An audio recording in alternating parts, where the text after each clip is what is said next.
그것이 하나님을 위한다고 생각을 한 거예요. 저 사람은 이단의 괴수이기 때문에 이 땅에서 존재해서는 안 된다. 없애버리자. 십자가에 못 박아 죽인 것입니다. 하나님의 의를 모르고 자기의 의를 세우려고 힘써 그들은 노력한 것이죠. 그것이 결국은 하나님의 아들 메시아를 죽게 만드는, 자기의 그 선한 자아 속에서 그 열심낸 것이 하나님의 아들을 십자가에 못 박아 죽게 하는 엄청난 죄를 짓게 된 것입니다.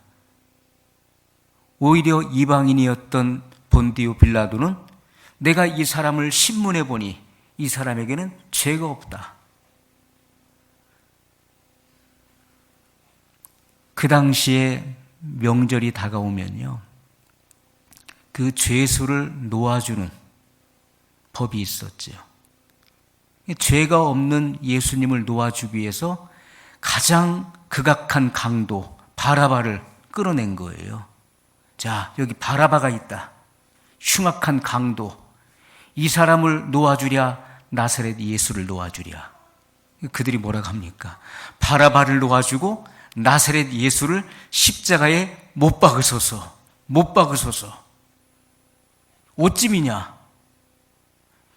어찌하여 죄 없는 자를 죽이고 흉악한 강도를 놓아주라 하느냐? 그들에게는 일말의 어떤 이유가 없는 거예요. 무조건 나사렛 예수를 십자가에 못 박으소서. 그때 빌라도가 손을 씻었어요. 손을 씻으면서 나는 이 일에 대해서 나는 상관하지 않겠다. 나는 분명히 말했다. 이 사람은 죄가 없는 사람이다. 때려서 놓아주겠노라. 때려서 놓아주겠다 하니까 아니라는 거예요. 십자가에 못 박으소서. 그러면 나는 이 사람의 죄에 대해서는 무관하다 하니까 그 죄값, 그 피값을 우리와 우리 후손에게 돌리소서. 그대로 된 것입니다. 하나님의 아들을 죽이는 그 인간의 무지함.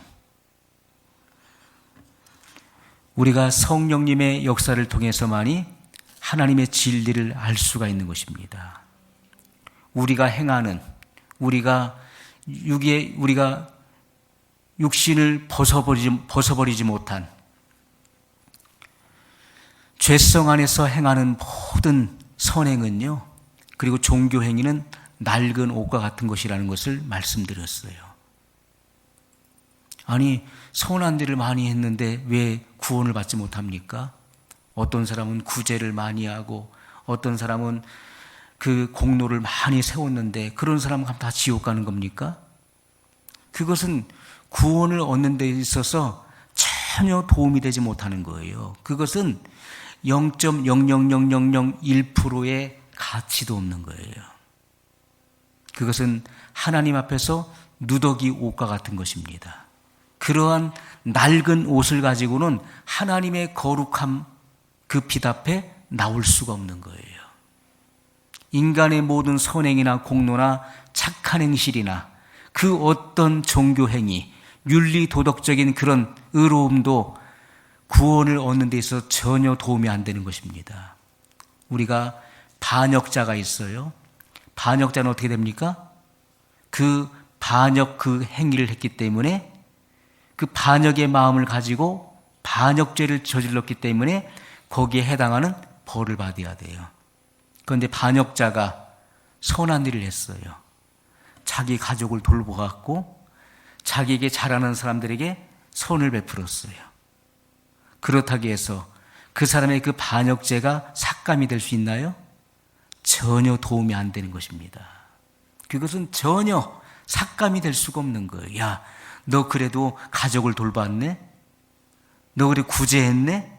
반역죄를 삭감해 줄게. 이런 일이 있을 수가 없는 거예요.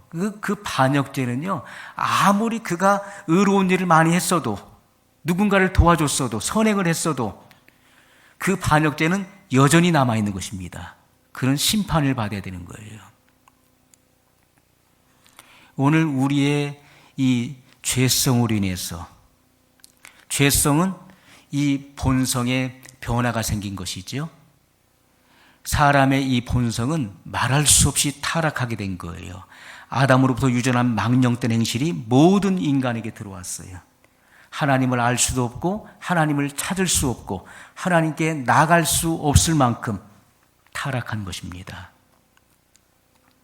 그런 인간의 본성 속에서는 진리를 거스리고 거부하게 되어 있는 거예요. 하나님 말씀을 불신하게 되어 있는 것입니다. 그러므로 죄는 예수님을 믿지 않는 것이 죄라는 것을 말씀드렸어요. 예수님께서 증거하신 새 언약의 말씀을 믿지 않는 것이 죄예요. 그러면 이 죄에 대한 용서는 그 말씀을 믿을 때, 성령의 조명을 통해서 그 말씀이 믿어질 때 죄 사함이 이루어진다는 것을 말씀을 드렸습니다. 여러분, 창세전에 하나님은 스스로 계신 분이에요. 스스로 계신 분. 이러한 사실이 믿어지시나요? 사람은 출생의 날짜가 있는데 하나님은 시작도 없고 끝도 없는 영원한 분이시라고 말씀하고 있어요. 하나님은 스스로 계신 분이시고 보좌를 높이셨어요. 보좌에 앉아 계신 하나님의 가슴 속에 놀라운 계획을 가지고 계셨는데 그 계획이 하나님의 경륜이라고 하는 것입니다. 하나님의 지고한 뜻을 말하는 거예요.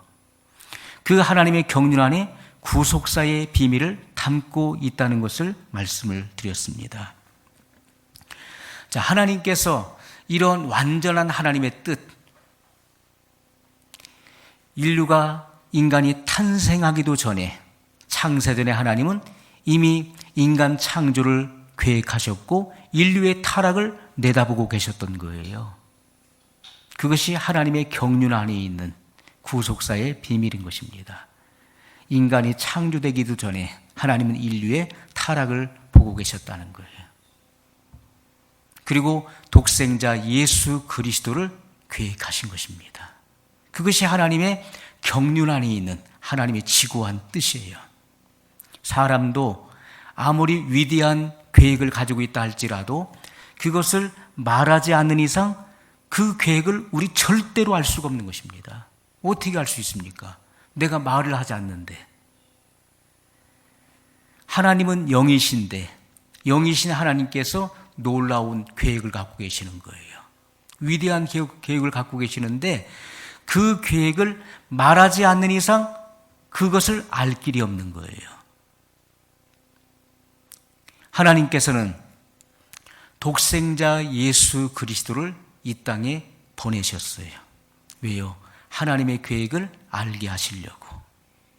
창세전에 감추었던 하나님의 비밀한 경륜의 그 뜻이 무엇인지를 알게 하시기 위해서 하나님은 예수님을 성육신하여 이 땅에 보내신 것입니다. 예수님은 육체를 입고 이 땅에 오셨어요. 그리고 사람의 언어를 가지고 모든 비유의 말씀으로 하나님의 경륜 안에 있는 이 구속사의 비밀을 증거하셨던 것입니다. 그러나 그 당시에 주님의 이 비밀한 계시를 알아듣는 자가 없었어요. 예수님께서는 밭에 감추인 보화를 찾으라고 말씀하셨어요. 감추인 보화를 찾으라. 그것이 뭡니까? 하나님 나라의 비밀한 계시예요. 그 뜻을 찾으라고 말씀하셨어요. 그러나 그것을 찾을 길이 없는 거예요. 그런데 어떻게 찾을 수 있습니까? 보혜사 성령이 오시면 그것을 발견하게 된다는 것이지요. 예수님께서 이 땅에서 그 몸으로 인류의 죄를 담당하시고 십자가에서 하나님의 그 준엄한 심판이 예수님에게 다 쏟아진 거예요. 인류에게 임할 하나님의 그 무서운 진노와 심판을 예수님에게로 다 쏟아버리신 거예요. 예수님은 하나님으로부터 완전히 분리됐습니다. 하나님은 고개를 돌려버리셨어요. 왜냐하면 하나님은 죄인을 참아 볼 수가 없는 거예요. 고개를 돌려버리셨어요. 그때 예수님은 나의 하나님 어찌하여 나를 버리셨나이까. 하나님으로부터 버림받으셨어요. 그것이 예수님의 가상칠언 중에 나오는 말씀이에요. 인류가 받을 수 있는 가장 극한 그 괴로움은요, 화형당하는 것, 십자가에 달려 고통 속에 죽는 것, 이런 것은 아무것도 아닌 거예요. 가장 큰 고통은 하나님과 분리되는 것입니다. 그것이 인간이 겪을 수 있는 고통 중에 가장 큰 고통이에요. 마지막 백보자 심판대 앞에 서게 되는 자들, 그들은 죽은 자들이에요. 그들은 그 행위를 따라서 불과 유황이 타는 못에 던져질 자들입니다. 그들이 백보자 심판대 앞에 서게 되는 거예요. 그들이 한 사람씩 불려나와서 하나님과 1대1로 대면하게 될 것입니다. 창조주 하나님은 그 지으신 만물, 인간을 반드시 심판하셔야 되는 거예요. 그 이전에 이루어지는 하나님의 아들들은 공중 혼인잔치에서 상급의 심판이 이루어지는 것입니다. 이 달란트의 비유를 통해서 말씀하고 있잖아요. 그 상급의 심판을 말하는 것이에요. 그런데 백보자 심판은 물론대소하고 죽은 자들이 다 일어나는 거예요. 그때는 음부가 내어주고 사망이 내어주고 바다가 내어줘서 그들이 다 백보자 심판대 앞에 서게 되는 것입니다. 그때 하나님은 다른 책들을 펴실 것입니다. 그가 행한 그 죄의 목록을 보시는 거예요. 그가 일생을 살아오면서 어떠한 죄를 지었는지를 보시는 겁니다. 그 책을 펼쳐서 보시는 것이고 그 사람을 확인할 것입니다. 그리고 하나님의 심판대에서 여기서 하나님의 입에서 선포되는 그 말씀이 곧 법이에요. 주님은 뭐로 심판하십니까? 이 말씀으로 심판하시는 거예요. 너희를 심판할 이가 계시니 내가 너희에게 이른 그 말이 너희를 심판하리라. 주님의 입에서 나온 그 말씀, 이 성경 말씀에 의해서 선악간의 심판을 받게 되는 것입니다. 그 주님의 그 판단에 의해서 하나님의 판단은 공의로운 것입니다. 의로운 거예요. 거기에서 떨어지는 그 형벌대로 그들은 불과 유황이 타는 곳에 던져지는 거예요. 거기서 세세 무궁토록 타게 되는 것인데 그것은 하나님과 영원히 분리된 장소입니다. 거기서 타는 인간이 고래고래 소리를 지르고 목이 터지도록 목이 쉬도록 그 뜨거운 불길 속에서 한 번만 살려달라고 한 번만 기회를 달라고 소리를 질러도 그 누구도 그 사람의 그 고통에 귀를 기울이는 사람이 아무도 없다는 거예요. 그곳이 지옥이에요. 지옥은 영원히 살아서 타는 장소인 것입니다. 그곳은 마치 우주의 소각장이에요. 쓰레기를 태우면서 아깝다는 생각하십니까? 쓰레기를 태우면서 아까워라. 하나도 없어요. 죄에 대한 대가가 그렇게 엄청나다는 거예요. 죄의 그 대가를 치르기 위해서 하나님의 아들이 성육신의 과정을 거치셔야 됐고 십자가에 죽으셔야만 했던 것입니다. 그 십자가의 사랑을 거부하는 사람은 성령 회방죄에 걸려드는 거예요. 일생을 살아가면서 수많은 전도자들을 통해서 하나님의 사랑을 증거했어요. 하나님께서는 많은 사람들을 보낸 것입니다. 돌아오라, 돌아오라. 모든 인류는요, 그 지옥의 불길을 향해서 브레이크 페달이 고장난 마치 덤프트럭과 같이 그 지옥의 불구덩이로 달려드는 것과 같은 것입니다. 그렇게 달려가고 있다고요. 질주하고 있습니다. 전도자들을 통해서 수없이 많은 하나님의 사랑, 예수 그리스도를 보내주신 그 사랑을 증거했음에도 불구하고 거기에 귀를 기울이지 않고 거부한 자들은 결국 용서받지 못할 죄에 걸려드는 거예요. 사람이 용서받지 못할 죄가 있다는 것을 말씀했습니다. 그것은 성령 회방죄예요. 오늘 우리는 이 말씀의 이 중함을 우리가 알아야 될 것입니다. 예수님께서는 이 비밀한 계시를 증거하면서 감추인 보화를 찾으라고 말씀하셨어요. 예수님은 하나님으로부터 보냄을 받은 자이기 때문에 하나님으로부터 보냄을 받은 자는 하나님의 말씀을 하나니 이렇게 말씀하고 있어요. 예수님은 이 땅에 계실 때 하나님의 신성의 모든 충만함이 육체로 거하셨던 분이었습니다. 예수님은 성육신하기 이전에 영원한 생명의 말씀으로 계셨던 분이죠. 더 워드예요. 언어예요. 언어. 하나님의 말씀. 그러나 그분이 인간을 구원하기 위해서, 인간의 죄를 담당하기 위해서, 그리고 하나님의 비밀을 인간의 언어로 증거하시기 위해서 육신의 몸을 입고 오신 것입니다. 육신의 몸을 입고 오셨어도 그분은 영원히 말씀이에요. 그분 안에는 새 언약의 말씀이 충만한 것입니다. 그분은 입을 열면 하나님의 말씀이 나오는 거예요. 내가 너에게 이른 말이 영이요 생명이라 하셨던 것처럼 그분은 입을 열면은 우리에게 부활과 생명을 주는 그 말씀이 쏟아져 나오는 거예요. 이게 성경에는 입을 열어 가르쳐 가라사대 이렇게 말씀하고 있어요. 주님이 입을 열지 않고 가만히 계셨더라면은 구원받을 사람이 하나도 나올 수 없는 거예요. 그러나 주님이 입을 여는 순간부터 거기서 증거되는 이 영이요 생명이신 말씀이 쏟아져 나오는 거예요. 그 말씀을 듣고 믿는 자는 구원을 얻게 되는 것입니다.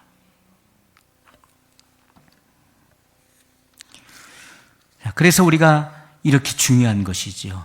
우리가 밭에 감추인 보화, 바로 예수 그리스도를 발견하는 거예요. 이 복음의 진리를 발견하는 것입니다. 복음의 진리를 발견한 사람은 영생을 얻는 것인데 영생을 얻은 사람이 이 영생을 다른 것과 바꾸겠습니까? 절대로 바꿀 수 없는 거예요. 영원한 생명의 가치는 그 어떤 것과도 비교할 수 없는 거예요. 사도 바울이 뭐라고 합니까? 내가 그리스도를 알고 난 후에는 그리스도를 아는 지식이 세상에서 가장 고상한 지식인 것을 알아서 내가 전에 알던 것을 배설물로 여기노라. 다 배설물로 쏟아버렸다는 거예요. 왜요? 밭에 감추인 보화를 발견했잖아요. 나는 영원한 생명을 얻었어. 이 생명과는 그 어떤 것과 바꿀 수 없다는 거예요. 이러한 고백이 나오는 사람은 영원한 생명을 받은 사람이에요. 영원한 생명이 온 사람은 그 어떤 것과도 바꾸지 않는 것입니다. 자, 우리가 성령이 우리 안에 기름 부어졌을 때, 성령이 기름 부어졌을 때 영적인 눈과 귀가 열리는 것입니다. 그렇지 않고서는 절대로 열릴 수가 없는 거예요. 들어도 듣지 못하는 거예요. 보아도 안 보이는 것입니다. 알 수가 없는 거예요. 그러나 성령이 기름 부어졌을 때 우리는 비로소 영안이 열리는 것입니다. 눈이 열리고 귀가 열리게 되어 있어요. 하나님의 예수님께 증거하신 이 새 언약의 복음의 그 의미가 무엇인지를 다 깨닫게 되는 거예요. 성령이 우리에게 가르쳐 주시기 때문에 알 수 있는 것입니다. 자, 사람들은 나에게 익숙한 것이 아니면 잘 안 들으려고 하는 경향을 가지고 있어요. 처음 듣는 건데, 내가 배운 거와 좀 다른데 하면은 관심을 기울이지 않으려고 그래요. 경계심을 갖습니다. 성경은 우리에게 말씀하고 있어요. 영들을 다 믿지 말고 그 영들이 하나님께 속하여 있는가 시험하여 확증하라고 말씀하고 있어요. 우리가 아무 말이나 다 들어서는 안 되는 것이고 믿어서는 안 되는 거예요. 이 언어는요, 영입니다. 언어는 영이에요. 예수님이 증거하셨던 그 말씀도 영이었습니다. 그런데 비진리의 말도 곧 영이에요. 하와가 사단의 말을 들었지. 여자가 사단의 말을 들었어요. 마귀의 그 뱀의 말을 들을 때 그 영이 침식돼 버린 거예요. 그 언어에 눌려버린 것입니다. 우리가 그래서 이단자들은요, 이단자들과는 인사도 하지 말라고 그랬어요.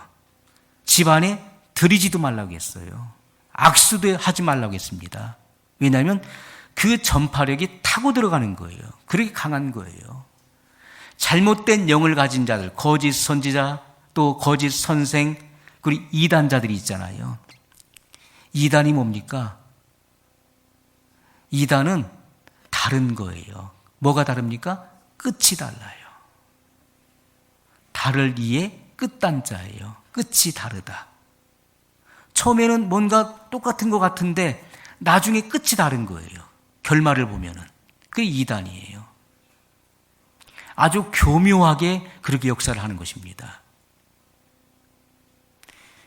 그러므로 성경은 우리에게 말씀하시기를 영들을 다 믿지 말라는 거예요. 그 영이 강하면요, 영이 약한 사람은 그 강한 영에 의해서 침식돼 버리는 거예요. 왜 이단에 왜 빠집니까? 기성교회 잘 다니던 사람들이 이단에 빠져. 오늘날 보면 안 보여요. 이단에 가 있는 거예요. 왜 거기 가 있습니까? 그 말에, 그 영에 침식돼 버린다고요. 끌려가는 거예요. 이단에 빠진 내 형제 구원해 오겠다고 갔다가 거기서 못 나오는 거예요. 그 사람은 거기 빠져버리는 거예요. 그렇게 전파력과 그 언어에 힘이 있기 때문에 이단자들과는 말도 하지 말라는 거예요. 그리고 강력한 것입니다. 우리는 영들이 하나님께 속하여 있는가 시험하여 확증해야 돼요. 검증해 보라는 것입니다. 무엇을 통해서요? 거짓 선지자들을 우리가 시험하는 두 가지 요인이 있습니다. 첫 번째, 그가 하는 교훈을 들어보라는 거예요. 무엇을 말하는지 그 영향력을 보라는 것입니다. 두 번째, 그의 열매를 보라는 거예요. 삶의 열매. 그 열매는 절대로 속일 수가 없는 거예요. 열매가 무엇입니까? 그가 하는 말, 성경을 풀어서 하는 말이 열매입니까? 아니에요. 열매라고 하는 것은 그의 생활을 말하는 거예요. 그의 삶 속에서 성경과 일치된 삶을 사느냐는 거예요. 그렇지 못하다면 그가 하는 모든 말은 거짓 증거에 불과한 것입니다. 그러므로는 그가 하는 그 교훈을 들어보고 그의 말의 영향력을 보라는 거예요. 변화시키는 능력이 있는지, 두 번째는 그 삶의 열매를 보라는 것입니다. 그러므로 그가 하나님께 속하여 있는지 시험하여 확증하라고 말씀을 했던 것입니다. 우리가 잘 아는 것처럼 이제 2020년 올해지요. 2020년 6월에는 네덜란드 헤이그 그 평화의 궁전에서 종교 통합 선언식이 있는 해입니다. 자, 그들이 내세우는 그 슬로건이 뭡니까? 이 종교 때문에 서로 종교가 다르기 때문에 증오한다는 것이죠. 그리고 분열이 있고 편협적인 사고를 갖고 전쟁이 있기 때문에 그것을 막아야 된다. 종교를 하나로 통합시키면 평화가 이루어진다. 얼마나 교묘한 말입니까? 그럴듯하잖아요. 그러므로 여기에 반기를 드는 사람은 평화를 깨는 자라는 거예요. 자, 이 종교 통합 선언식을 다른 말로 하면은 종교 우정 연합 선언식이에요. 종교 우정 연합 선언식. 우리가 이렇게 종교를 하나로 통합해서 분열이 없고 또 테러나 전쟁이 없고 평화를 하려고 하는데 이 일에 반기를 드는 사람은 평화를 깨는 자라고 이제 내몰게 되는 것입니다. 자, 이 종교 통합 선언식을 통해서요, 이 종교를 통합한 음녀가 이제 등장하는 것입니다. 음녀. 그 음녀는 그 예수님을 신실하게 믿고 예수님을 신실하게 증거하는 자들의 그 피에 취하게 될 것입니다. 그들의 많은 피에 취하게 된다고 말씀하고 있어요. 그럼 뭘 말합니까? 핍박을 말하는 거예요. 예수님만이 유일한 구원의 길이고 예수님만을 증거하는, 신실하게 증거하는 자들을 이제는 핍박하게 돼요. 어떻게 해요? 평화를 깨는 자라고 해가지고 핍박하게 된다는 거예요. 종교 통합 선언식을 통해서 이 음료는 힘을 얻게 되는 것입니다.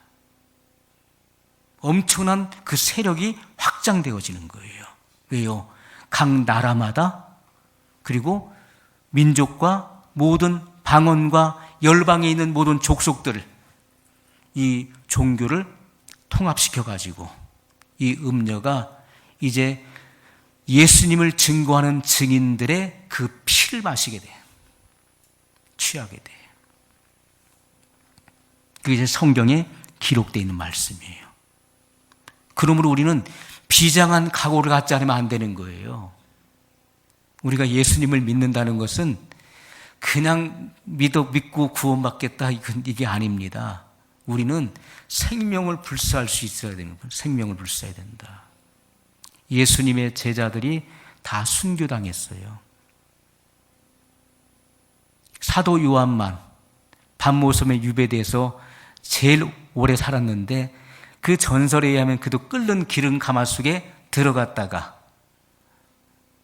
죽지 않으므로 그걸 끄집어내서 밤모섬에 유배시켰다는 그런 구전이 있습니다. 그런 기록이 있어요.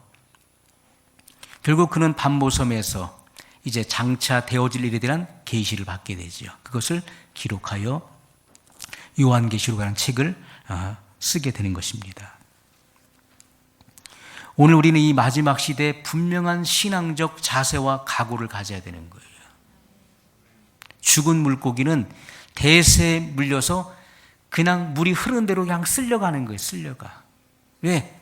거스를 만한 생명력이 되게 없기 때문에 이 세대를 거스를 만한 비진리를 거스를 만한 생명의 에너지가 나오지 않기 때문에 그냥 휩쓸려 가는 거예요. 그러나 여러분 안에 진정한 그리스도의 생명이 있다면 대세에 휩쓸리지 않고 그 비진리를 거스려 나갈 것입니다. 그러한 강력한 하나님의 사람들이 되어야 돼요. 절대로 진리는 타협이 없는 것입니다. 적당히 타협하려고 해서는 안 되는 거예요. 진리는 우리가 생명을 걸고서 그것을 사수해야 되는 것입니다. 바울이 뭐라 했습니까? 하늘에서 내려온 천사랄지라도 우리가 전한 복음 외에 다른 복음을 전한다면 저주를 받을지어다. 이렇게 말했습니다.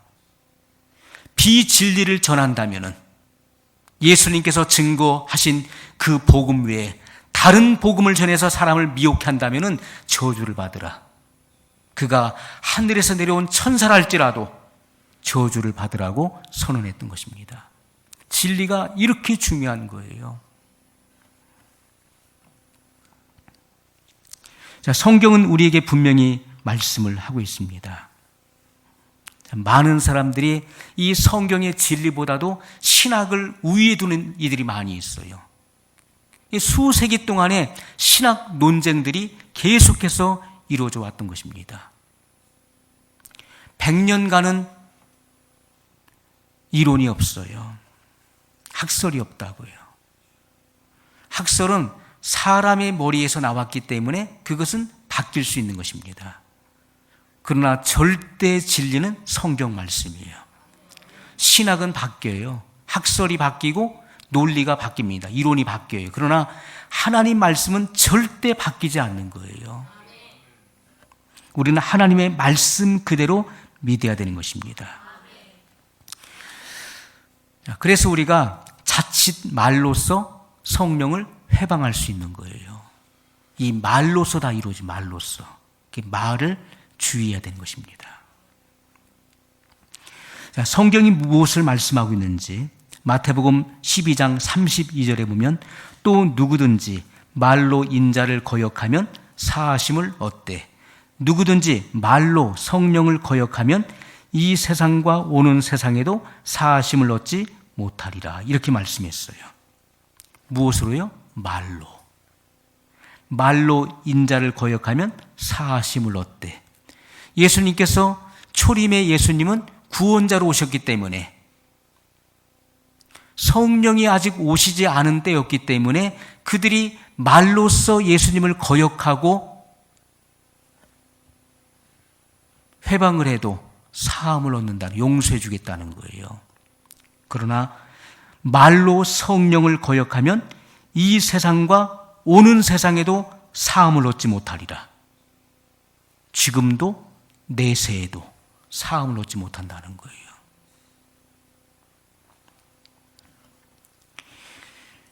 그래서 우리가 말로써 성령 회방죄를 짓는 것입니다. 말로써. 예수님 당시에도 말로써 성령의 사역을 회방했던 자들이 있었어요. 예수님께서는 너희가 내 말을 믿지 못하겠거든. 예수님께서 아무리 증거하셔도 야, 너는 목수의 아들 아니야. 우리가 보니까 너는 틀림없는 사람이야.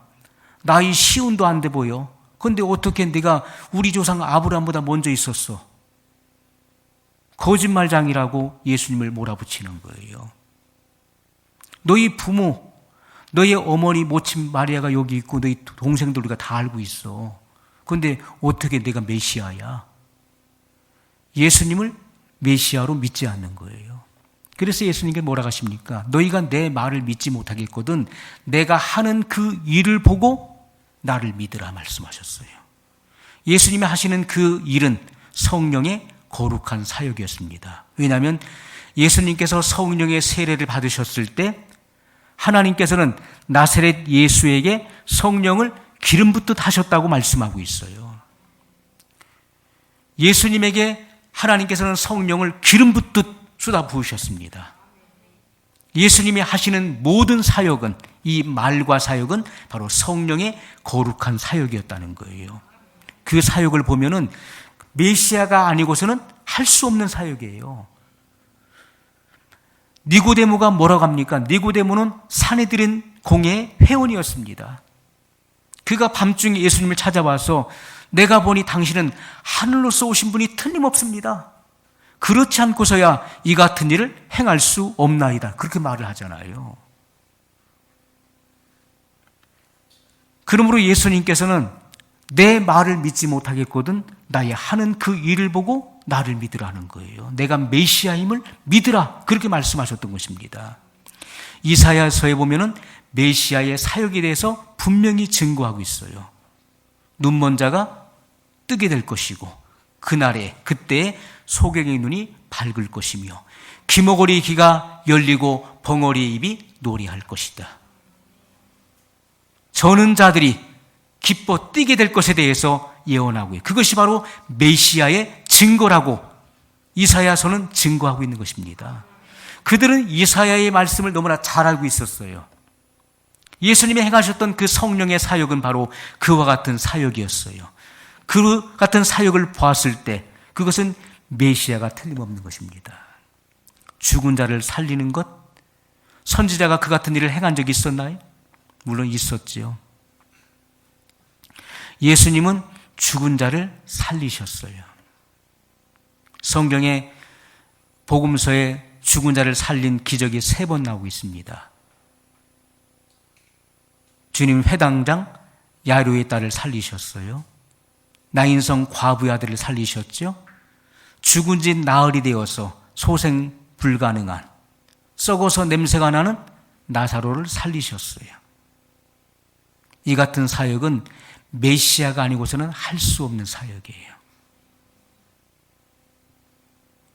또 주님은 오병이어와 칠병이어의 기적을 행하셨습니다. 물로 포도주를 만드는 사건을 행하셨어요. 메시아의 표적인 것입니다. 그럼에도 불구하고 믿지 않는다는 것은 성령을 거스리는 것입니다. 성령을 회방하는 거예요.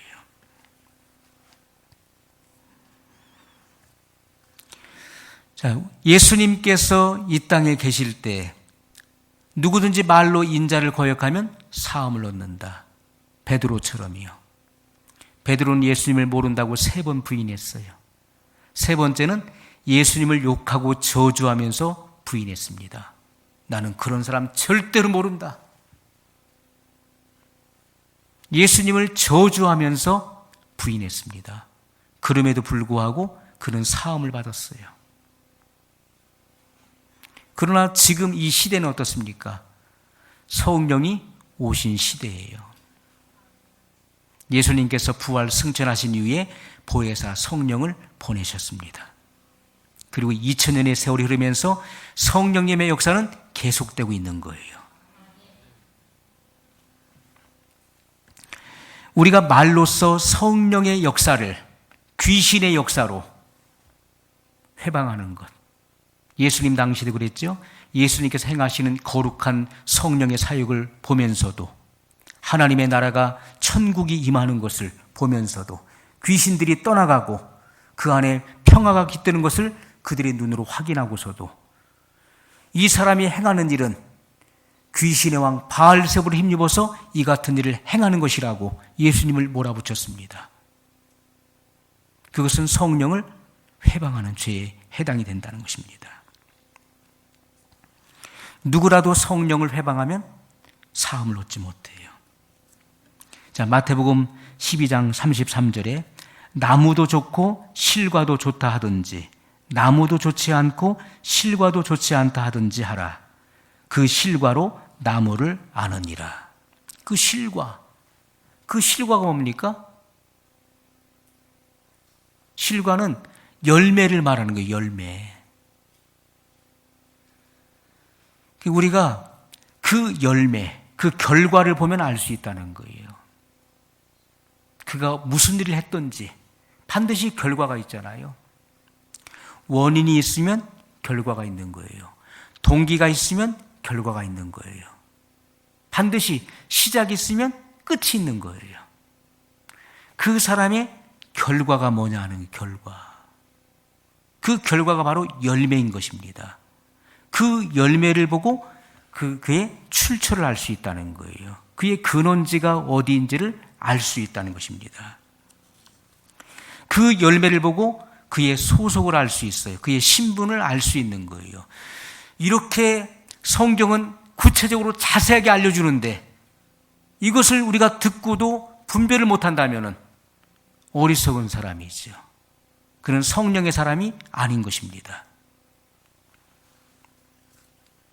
포도 열매가 맺혀지면 그는 새 언약 아래에 있는 하나님의 아들의 열매인 것입니다. 무화과 나무 열매가 맺혀지면 그는 첫 언약 아래에 있는 율법의 열매로 나온 것입니다. 성경은 우리에게 분명하게 말씀을 하고 있는 거예요. 34절에 독사의 자식들아 너희는 악하니 어떻게 선한 말을 할 수 있느냐. 이는 마음에 가득한 것을 입으로 말함이라. 선한 사람은 그 쌓은 선에서 선한 것을 내고 악한 사람은 그 쌓은 악에서 악한 것을 내느니라. 자, 이것은 어디서 나온 것입니까? 그 본성에서부터 나오는 거예요. 그 본성이 부패하고 타락한 사람은 아무리 미사여구를 써도 그것은 타락의 말이에요. 그건 미움의 말인 것입니다. 전적으로 부패하고 타락한 인간의 본성 안에서는 선한 것이 나올 수가 없는 거예요. 우리가 불신자들 중에서도요, 인간성이 좋은 사람들 많이 있습니다. 인격이 훌륭한 사람도 많이 있어요. 그런데 인간의 부패한 성정에서 나오는 선한 행위, 이 선한 언어는 하나님이 안 받으신다는 거예요. 자, 우리가 고린도전서 13장에 보면요, 사람의 방언과 천사의 말을 할지라도 사랑이 없으면 아무 소용이 없다라고 말씀하고 있어요. 우리가 사람의 방언, 우리가 사람의 방언을 아주 아름답게 한다고 생각해 보세요. 부러움의 대상이 되는 것이죠. 또 천사의 말을 한다고 생각해 보세요. 천사의 말. 이 천사의 말은 하나님의 이 율법을 강론하는 자를 가리켜 말씀하신 것인데요. 우리가 하나님의 모든 지식과 그 비밀을 안다 할지라도, 그것을 증거한다 할지라도 그 안에 사랑이 없으면, 이 아가페의 사랑, 이 변화된 본성에서 나오지 않는 언어라면은 그것은 아무런 유익을 줄 수 없다는 것을 말씀하고 있습니다. 이것은 굉장히 중요한 거예요. 부패한 본성에서 사랑합니다 하는 것은요, 곧 영어로 말하면은 미워합니다 그 말이에요. 나는 너를 미워해, 그 말을 하는 거예요. 영의 언어는 그렇게 들려지는 거예요. 영은 서로 통하는 거예요. 서로 알고 있는 거예요, 영은. 근데 육신적으로는 얼마든지 미사유구를 쓸 수 있는 거예요. 내가 당신을 얼마나 사랑하는 줄 알아? 그런데 그것이 영어로는 나는 내가 당신을 얼마나 미워하는지 너는 모를 거야, 그렇게 말한다고요. 영은 서로가 다 알고 있어요. 거듭난 본성, 새롭게 창조된 영 안에서 나오는 그 행동과 그 언어를 하나님이 받으시는 거예요. 36절에 내가 너에게 이르노니 사람이 무슨 무익한 말을 하든지 심판날에 이에 대하여 신문을 받으리니 내 말로 의롭다함을 받고 내 말로 정죄함을 받으리라. 이것이 하나님의 진리입니다. 무슨 무익한 말 하든지, 쓸데없는 말, 사소한 말, 그냥 우연히 던진 말. 사람의 말은요, 얼마나 능력이 있는지 말 한마디에 사람이 주눅들기도 하고, 말 한마디에 시리에 빠지기도 하고, 말 한마디에 자기의 생애를, 목숨을 끊기도 하는 거예요. 사람이 우연히 던진 말이 있는데, 야, 그것도 못하냐? 나가 죽어라. 근데 그것이 나는 그냥 지나가는 말로 딱 던졌는데, 그리고 잊어버렸어요. 그런데 그 말을 들은 사람은 그것이 큰 상처가 돼버린 거예요. 나가 죽어라? 난 나가 죽어야 되겠네? 이렇게 받아들이는 거예요. 그 언어예요, 언어. 그 말이 들어가니까. 그 말은 힘이 있는 거예요. 더군다나 위에 있는 사람, 권위자가 그 말을 하게 되면요, 그것은 더 큰 위력을 발휘하는 거예요. 그 말이 얼마나 중요합니까? 무심코 던진 말, 사람이 무슨 무익한 말을 하든지 그 한 말에 대해서는 책임을 져야 된다는 거예요. 그 말에 대해서 신문을 받는다. 무슨 말입니까? 신문 받아보셨나요? 경찰서나 저 검찰에 가서 신문 받아보셨나요?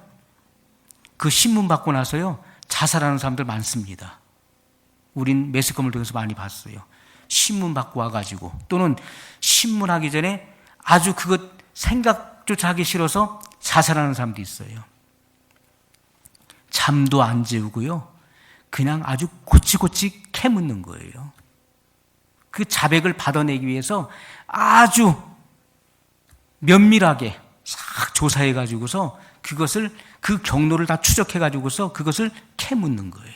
그럼 그 사람의 모든 정체성이 다 드러나는 거예요. 그 못 견디는 거예요. 우리 말이 얼마나 중요한 것을 말씀하고 있는 거예요. 내가 무슨 무익한 말을 하든지 그 한 말에 대해서 신문을 받는다. 책임을 져야 된다. 그러므로 우리가 이 말을 잘 사용해야 된다는 사실을 다시 한번 생각하게 하는 거예요. 말이 얼마나 중요한지. 말은 사람을 살리기도 하고 죽이기도 하는 거예요. 이 말이 그런 위력을 가지고 있는 것입니다. 예수님 당시의 독사의 자식들, 예수님은 종교 지도자들, 제사장과 서기관 바리새인들에게 독사의 자식이라고 말씀했어요. 율법을 가르치는 종교 지도자들에게 주님은 독사의 자식이라고 말씀했다는 것입니다.